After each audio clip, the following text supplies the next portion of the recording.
નમસ્તે વિદ્યાર્થી મિત્રો, અમારી ચેનલમાં તમારું હાર્દિક સ્વાગત છે। આજે આપણે ધોરણ 9 નું અસાઇનમેન્ટનું ચેપ્ટર નંબર 8 ના દાખલા જોઈશું, જેના દરેકના 3 ગુણ રહેશે, એટલે કે સેક્શન સી ના દાખલા જે 3 ગુણના હશે। તો અહીંયા આપણને પહેલું આપેલું છે, સાબિત કરો કે જો ચતુષ્કોણના વિકર્ણો એકબીજાને દુભાગે તો તે ચતુષ્કોણ સમાંતર ચતુષ્કોણ છે। બરાબર, તો અહીંયા આપણે શું કર્યું, સાબિતી અહીંયા પૂછેલી છે એટલે આપણે લખવાનું શું થશે, 3 વસ્તુ લખવાની થાય, પક્ષ, સાધ્ય અને સાબિતી। તો અહીંયા આપણે ચતુષ્કોણ સમાંતર બાજુ ચતુષ્કોણ દોરી દીધેલો છે, જે એ બી સી અને ડી નામ આપેલું છે। હવે એની અંદર જો ચતુષ્કોણના વિકર્ણો એકબીજાને દુભાગે, એટલે કે આ બંને વિકર્ણો છે કયા, એસી અને બીડી, એ બંને શું થશે, વિકર્ણ। તો અહીંયા આપણે પક્ષ લખી દઈએ। પક્ષ કોણ, પહેલું તો પક્ષ એટલે જે આપેલું હોય, અને સાધ્ય એટલે કે જે સાબિત કરવાનું હોય, બરાબર, અને સાબિતી આપણે સાબિત કરીશું। તો પહેલું લખી દઈએ આપણે પક્ષ। પક્ષ શું થશે, તો ચતુષ્કોણ ABCD માં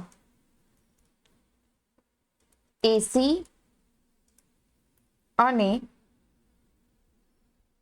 બીડી દુભાગે છે, દુભાગે છે એટલે કે છેદે છે। જેની અંદર આપણે જોઈએ તો અહીંયા જુઓ, આ જ્યાં દુભાગે તે આપણે ઓ નામ આપીએ તો અહીંયા ઓ એ અને OC આ બંને બાજુ સમાન થશે। એ જ રીતે OB અને OD એ પણ શું થાય, સમાન થાય। તો અહીંયા લખી શકાય OA બરાબર OC અને OB બરાબર OD, બરાબર, આટલું આપણને આપેલું છે। હવે સાધ્ય સાબિત શું કરવાનું છે, તો એની અંદર આપણને અહીંયા AB એકા AB બરાબર સામેની બાજુ કઈ થાય, BC, એ જ રીતે AD અને BC એ સાબિત કરવાના છે, બધે સમાન છે એવું સાબિત કરવાનું થાય। તો એ લખીએ AB બરાબર DC અને AD બરાબર BC। તો સાબિતી શરૂ કરીએ। તો એના માટે અહીંયા જોઈએ તો પહેલા તો અહીંયા આપણે જ્યારે ચતુષ્કોણની અંદર જોઈએ તો અહીંયા બે ત્રિકોણ દેખાય છે, કયા, ત્રિકોણ AOB, અને એ જ રીતે સામેનો ત્રિકોણ કયો થાય, COD। તો એની અંદર લખીએ તો ત્રિકોણ AOB અને ત્રિકોણ COD માટે પહેલું તો એની અંદર આપણે જોઈએ તો આ બંને બાજુ જે બંને ત્રિકોણ હતા એમાં બંનેમાં સમાન સમાન બાજુ કઈ થાય, OA અને OC એ બંને બાજુ સમાન થશે। તો એ લખીએ OA બરાબર OC। એ જ રીતે બીજી કઈ બાજુ, OB બરાબર OD, જે સમઅતિ પક્ષની અંદર આપેલી હતી બંને બાજુ। અને બીજો અહીંયા જોઈએ તો સામસામેના બે ખૂણા કેવા થાય, અભિકોણ કહેવાય, એ પણ કહેવાય, અને અભિકોણ હંમેશા સમાન હોય તો કયા ખૂણા બનશે, AOB અને બીજો ખૂણો COD। તો એ લખીએ આપણે AOC બરાબર ખૂણો COD, શું કહેવાય, અભિકોણ। તો જો આ ત્રણ અહીંયા જોઈએ તો આપણે કઈ કઈ બાજુ, બાજુ અને ખૂણો, એટલે કે બાજુ, ખૂણો અને બાજુ, એ ઉપરથી આપણે આ બંને ત્રિકોણ એકરૂપ સાબિત કરી શકીએ। તો ત્રિકોણ AOB એકરૂપ ત્રિકોણ COD કઈ શરત મુજબ, કઈ શરત મુજબ સાબિત કરી, તો બા ખૂ બા, બાજુ ખૂણો બાજુ, એટલા માટે AB બરાબર CD થશે, બરાબર। તો એ શું કહેવાય, CP/CT। તો જો અહીંયા જોઈએ તો AB બરાબર જો CD થાય તો એ જ રીતે આપણે જે લખ્યું હતું AD બરાબર પણ BC થઈ જાય। તો લખાય એ જ રીતે AD બરાબર BC થાય, માટે શું કરી શકાય, સાબિત કરી શકાય। આ તો એકદમ ઈઝી દાખલો હતો, બરાબર। ત્યાર પછી નેક્સ્ટ દાખલો જોઈએ। અહીંયા આપણને શું આપેલું છે જોઈએ, સાબિત કરો કે ત્રિકોણની બે બાજુઓના મધ્ય બિંદુને જોડતો રેખાખંડ ત્રીજી બાજુને સમાંતર છે। તો અહીંયા આપણે પહેલા જો આકૃતિ સમજીએ તો અહીંયા એક ત્રિકોણ આપેલો છે, ત્રિકોણની બે બાજુના મધ્ય બિંદુ, એટલે મધ્ય બિંદુ કયા થાય, D અને E થાય, બરાબર। એને મધ્ય બિંદુને જોડતો રેખાખંડ, એટલે કે આ મધ્ય બિંદુને જોડતો રેખાખંડ ત્રીજી બાજુને સમાંતર થાય। આ ત્રીજી બાજુને અહીંયા સમાંતર બતાવેલો છે, બરાબર। તો એના માટે પહેલા આપણે શું લખીશું? પક્ષ લખી દઈએ. પક્ષ. તો પક્ષમાં લખીએ તો ત્રિકોણ એબીસી માં શું થાય? AB નું મધ્ય બિંદુ શું થશે? D થાય. AB નું મધ્ય બિંદુ શું કહેવાય? D થાય. એ જ રીતે AC નું મધ્ય બિંદુ કયું થાય? E થશે.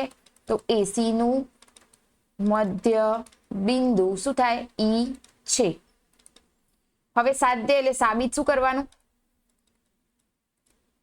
સાબિત કરવાનું થશે DE. આજે DE સમાંતર BC. આ બંને બાજુઓ સાબિત કરવાની થાય તો લખીએ DE બરાબર BC. આ બંને બાજુ સમાંતર છે, સમાન છે, સાબિત કરવાનું. તો સાબિતીમાં લખી દઈએ. શરૂઆત કરીએ તો અહીંયા જોઈએ તો પહેલા તો આ AB અને FC આ બાજુ એક આ અને આ ભાગ એ સમાંતર છે એવું લખીએ આપણે. તો અહીંયા લખીએ AB સમાંતર FC દોરો. તો અહીંયા આપણે આ દોરી દીધું. બરાબર. તો એના ઉપરથી આપણને અહીંયા બે ત્રિકોણ જોવા મળે. કયો? ત્રિકોણ AE અને D. એક આ ભાગ, આ વાળો ત્રિકોણ આખો, અને બીજો ત્રિકોણ કયો થાય?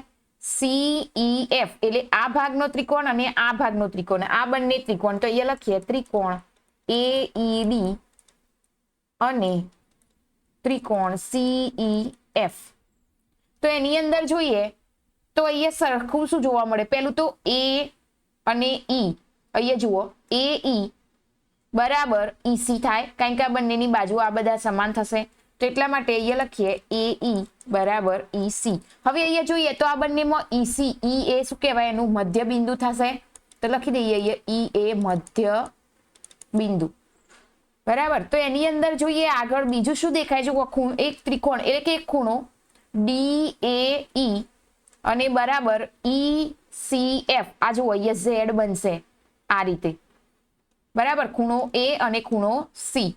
તો એ ઉપરથી અહીંયા લખી શકાય ખૂણો DAE બરાબર ખૂણો ECF. એ શું થાય? અંતઃ યુગ્મ કોણ કહેવાય. યુગ્મ કોણ એટલે અંદરની બાજુનો યુગ્મ કોણ. એ જ રીતે બીજો ખૂણો જોઈએ અહીંયા AED આ ભાગ AED અને બીજો બરાબર CEF. એટલે E ખૂણો ને અહીંયા E ખૂણો બંને સામસામીના ખૂણા થશે. તો એ કેવા થાય? અભિકોણ થાય. તો એ પણ સમાન થાય. તો ખૂણો AEF D આવશે. D બરાબર ખૂણો CEF. શું થાય? આ અભિકોણ. અને બીજું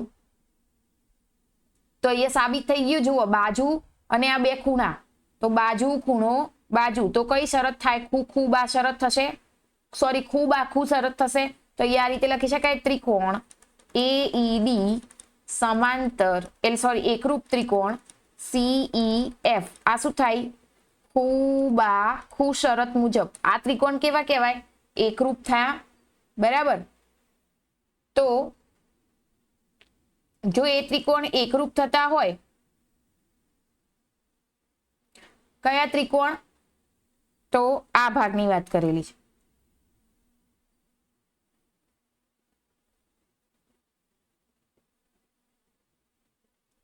તો અહીંયા આગળ આપણે શું કરીશું? તો અહીંયા આપણા આગળ જોઈએ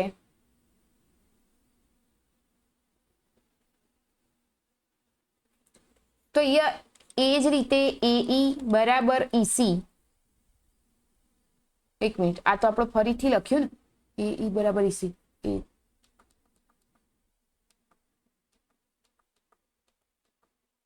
અહીંયા આપણે આગળ શું કરવાનું હતું? હા, તો અહીંયા આપણે આગળ શું લખીશું? તો અહીંયા AD બરાબર CF એ શું થઈ ગયું? સમાન થાય. એટલા માટે અહીંયા CPCT કહી શકાય, જેને આપીશું આપણે સમીકરણ 1. અને AD બરાબર DB લઈ શકાય. એને શું આપીશું? પક્ષ, જેને આપીશું સમીકરણ 2. હવે સમીકરણ 1 અને 2 એટલે કે પરિણામ 1 અને 2 પરથી લખીએ તો અહીંયા જુઓ આ એડી બરાબર સીએફ થયું અને એડી બરાબર ડીબી થયું, તો જો આ બંને એકબીજાના સમાંતર એટલે સમાન હોય તો આ પણ શું થશે? સમાન થશે. તો એ લખી શકાય સીએફ બરાબર ડીબી.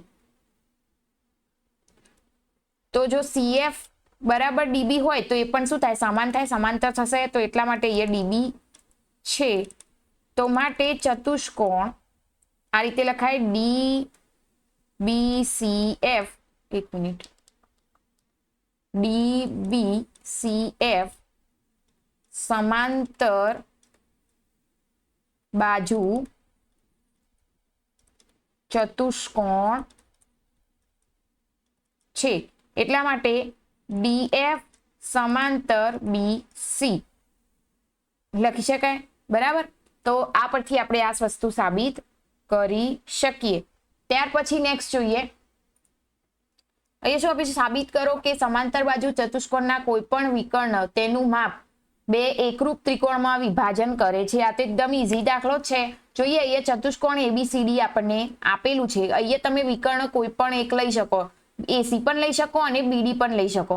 તો આપણે અહીંયા AC વિકર્ણ લઈ લીધો તો અહીંયા શું થયું? આ બંને ત્રિકોણ, આ ભાગ અને આ ભાગ, આ અલગ અલગ પડશે. બરાબર. તો એમાંથી કયો ત્રિકોણ બનશે? ABC અને બીજો ત્રિકોણ બનશે ACD અથવા તો ADC. બરાબર. તો એટલા માટે એ પહેલા લખી દઈએ પક્ષ. પક્ષમાં શું આવશે? ચતુષ્કોણ ABCD સમાંતર બાજુ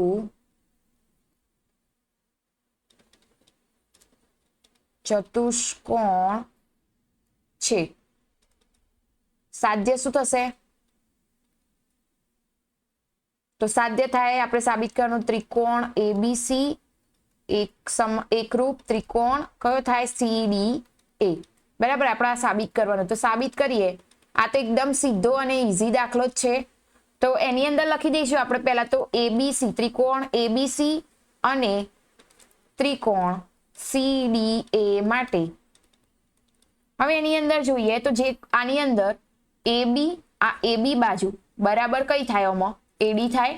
તો એ લખી શકાય AB બરાબર AD. એ જ રીતે BC લઈએ તો BC ના જેવી જ બાજુ કઈ થાય? AD થશે.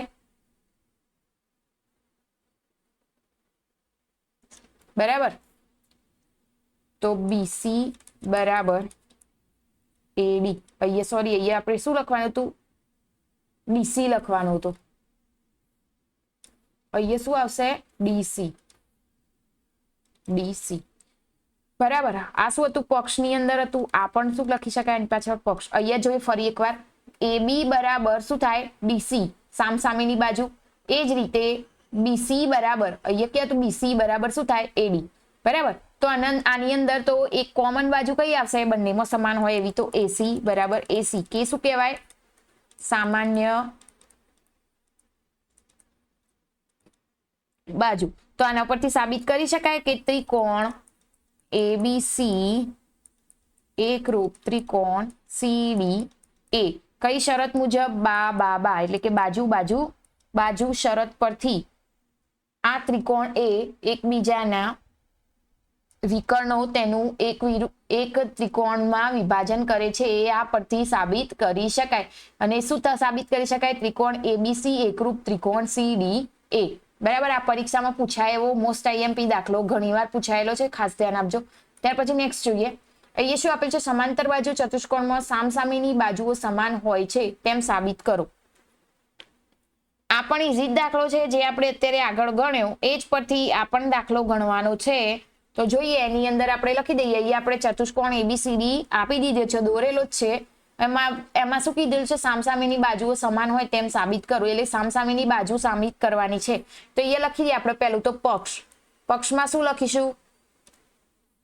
ચતુષ્કોણ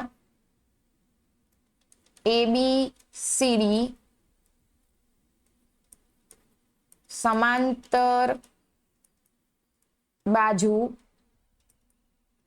ચતુષ્કોણ છે. સાધ્ય લખી દઈએ. સાધ્ય જે આપણે સાબિત કરવાનું છે એ. તો અહીંયા શું થાય? સામસામેની બાજુ. તો AB ની સામેની બાજુ કઈ થશે? DC થશે. તો અહીંયા AB બરાબર DC. અને બીજી કઈ બાજુ થાય? AD બરાબર BC. AD બરાબર બી સી. તો સાબિતી લખીએ તો અહીંયા શું લખીશું? પહેલા તો બે ત્રિકોણ અહીંયા દેખાય છે, તો ત્રિકોણ એબીસી અને ત્રિકોણ સીડીએ. બરાબર. હવે એની અંદર અહીંયા જોઈએ તો બે ત્રિકોણની અંદર પહેલા તો ખૂણા જો સમાન થતા હોય તો અહીંયા જોઈ શકાય. જુઓ અહીંયા યુગ્મકોણની જોડ બને. કઈ? જુઓ બી એ સી અને બીજું એ સી ડી. એટલે અહીંયા ઝેડ બનતો દેખાય છે, એટલે કે સી ખૂણો અને આ એ ખૂણો. બરાબર. ઝેડ બને તો એ અંતયુગ્મ કોણ પરથી અહીંયા લખી શકાય બી એ સી બરાબર ખૂણો એ સી ડી.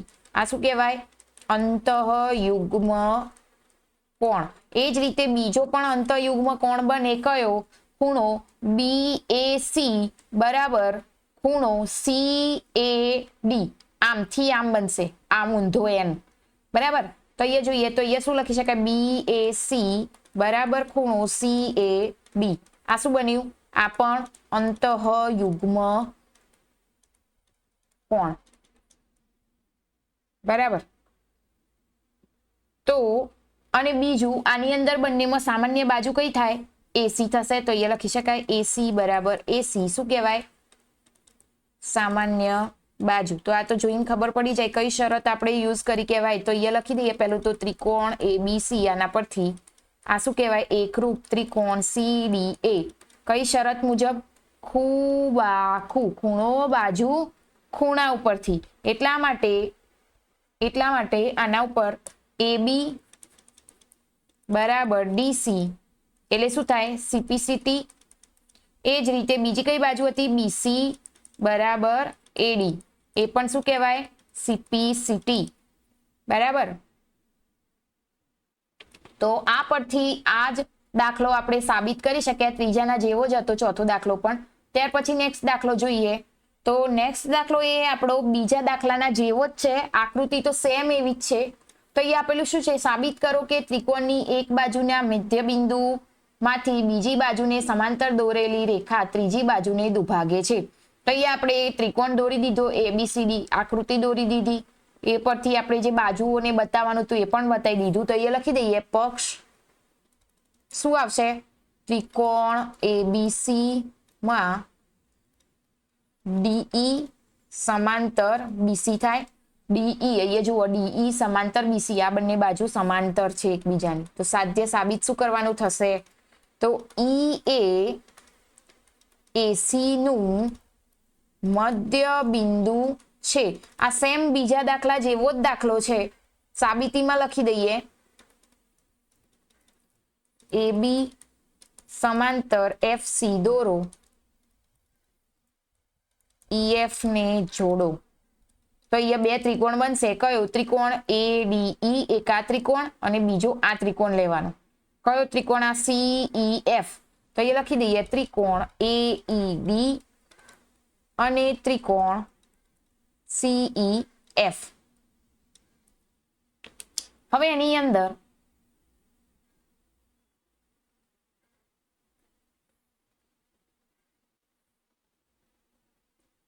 બીજું શું લખીશું આપણે?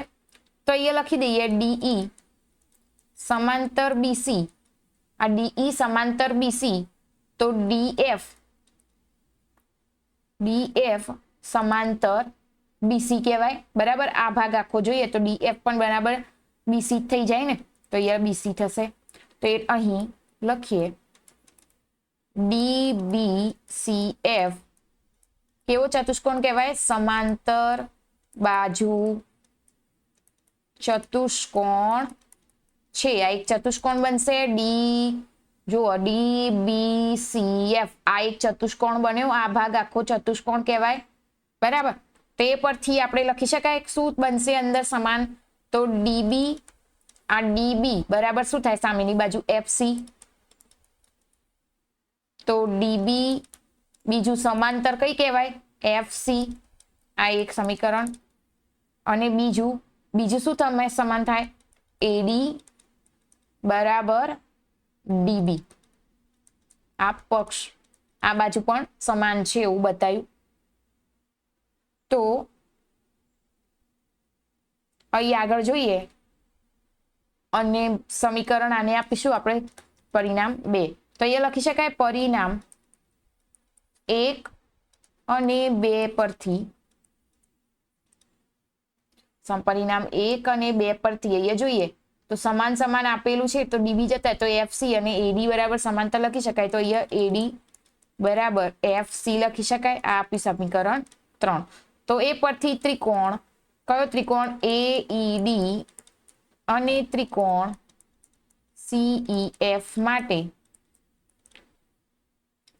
અહીંયા જુઓ એઈ કયો ત્રિકોણની વાત કરેલી છે એ ડી અને ત્રિકોણ સીઈએફ. હવે આ ભાગની વાત આપણે જે બીજા નંબરનો દાખલો ગણ્યો હતો એ જ ગણતરી આની અંદર છે. તો એના માટે આપણે લખી દઈએ એડી બરાબર એફસી બરાબર. આ શું થાય પરિણામ નંબર 3 અને ખૂણો એની અંદર ખૂણો કયો સમાન થાય તો એઈડી બરાબર ખૂણો સીઈએફ જે અભિકોણ છે. સામસામેના ખૂણા કેવા હોય સમાન હોય એટલે અભિકોણ. અને બીજો ખૂણો કયો બનશે અંતયુગ્મ કોણ કયો ડીએઈ બરાબર ખૂણો ઈએફસી જે અંતઃયુગ્મ કોણ છે. તો આ પરથી આ ત્રિકોણ કયો ત્રિકોણ એઈડી એકરૂપ ત્રિકોણ સીઈએફ સાબિત કરી શકાય. કઈ શરત પરથી ખૂબા ખૂણો ખૂણો બાજુ. તો એટલા માટે આ એઈ બરાબર ઈસી શું કહેવાય સીપી સીટી. તો અહીંયા આપણે આ દાખલા અહીંયા પૂર્યા. હવે આગળના નેક્સ્ટ વિડીયોની અંદર આગળના નવા ચેપ્ટરના દાખલા જોઈશું. ત્યાં સુધી જો ચેનલ પર નવા હોય તો પ્લીઝ ચેનલને લાઇક શેર અને સબસ્ક્રાઇબ કરી દેજો જેથી આવનારા દરેક વિડીયોની તમને નોટિફિકેશન મળતી રહે. અને જો આની પીડીએફ જોઈતી હોય તો કમેન્ટમાં લખી દેજો પીડીએફ તો તમને ટૂંક સમયમાં એની પીડીએફ મળી જશે.